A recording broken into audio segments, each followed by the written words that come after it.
নিষিদ্ধ আওয়ামী লীগ কি আবারও ফিরছে রাজপথে?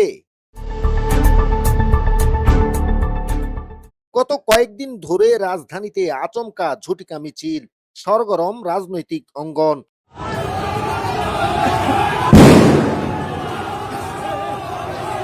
গতকাল দুপুরে সংসদ ভবনের সামনে মুহূর্তেই ভরে যায় আওয়ামী লীগ নেতাকর্মীদের স্লোগানে। দলীয় পতাকা হাতে হঠাৎ করেই রাস্তায় নেমে আসেন হাজারো নেতাকর্মী। অচেনা ভিড়ে কিছু সময়ের জন্য থমকে যায় যান চলাচল। পথচারীরাও অবাক হয়ে তাকিয়ে থাকেন এই ঝটিকা শোডাউনের দিকে।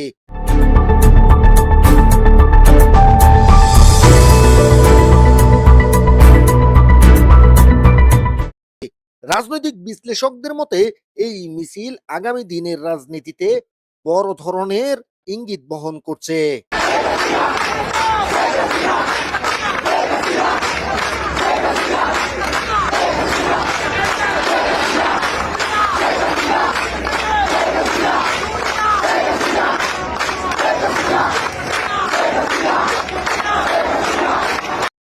News desk, Dhaka report.